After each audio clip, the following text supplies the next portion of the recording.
Hey, Cheryl and Charlie. So here's the deal. You guys are both going to be collaborating on the Bottineau loop. It's a tricky little intersection that involves um, the.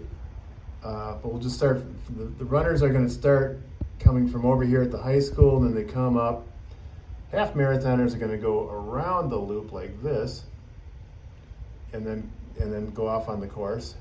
Meanwhile, the 10Kers are going to go up and in like this, and then off. And then when people start returning, both the 10K and the half marathon are coming down this stretch here, turning in here, and then they go to the finish line. So as you can tell, there's a couple little tricky aspects to it. There's a water station here, and you're pretty loaded down with some kind of high-level volunteers / future coordinators who will be on the course at the water station. We have somebody who will be able to kind of direct traffic from this perspective. Over here, we've got a pathway coming from this direction, so we're going to want to make sure cyclists who sometimes fly through this area are adequately warned.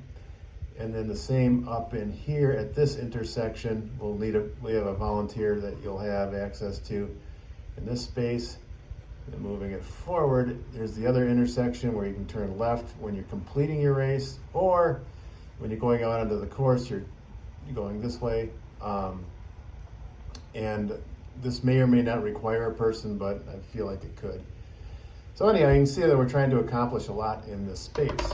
So much so that we've got another slide that has all this great information on it that we'll share with you in a paper form. But essentially, the area involves Cheryl, Charlie, a new lady named Neha, who does have some medical experience. She's a fourth-year medical student.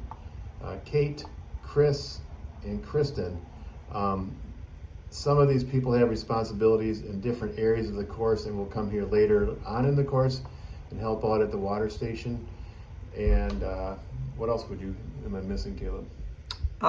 So the half marathon starts first. They start at 7 a.m. through 7:40, and then there's a 10-minute gap, and then we start the 10K at 7:50. So you won't really have any 10Kers turning at this section here until after 7:50, but you want to be ready for that first the first 10K runner to come, to make sure you catch them, to make sure that they make that correct turn. Right. And then I have something else when you're done. Oh yeah, that's the main thing I have. We'll have a lead biker for both the half marathon and the 10K, so watch for the lead biker. That'll help you identify who the first 10K runner is. And a couple other points of information. One is this section here, as runners are running out in this direction, it's a pretty steep downhill. So if you are on a bicycle, or if you are on skates or roller skis, you're flying down this hill. We do have a lady named Kristen who is a high school teacher and very good at letting points be made to people, standing on top of it, as well as 2 A-frames that just say slow zone, and we're asking people to walk their bikes or skate / roller ski in the grass on the way down, which I know is not a really practical request, but it's the extreme. And so that's one piece. And then once you guys have a handle on this, you'll both have bicycles. And we're going to ask that Charlie, once everything feels like it's in control, Charlie, if you could just loop around in the 10K portion, just put some eyes out on the roadway to see how that's going, that'd be good too. All right, and let's just show you the overview. So this is the overview, and this is the section that we're talking about right here. So this is the whole course. So thank you very much, and please let us know if you have any questions, and we'll see you tonight on the Zoom call.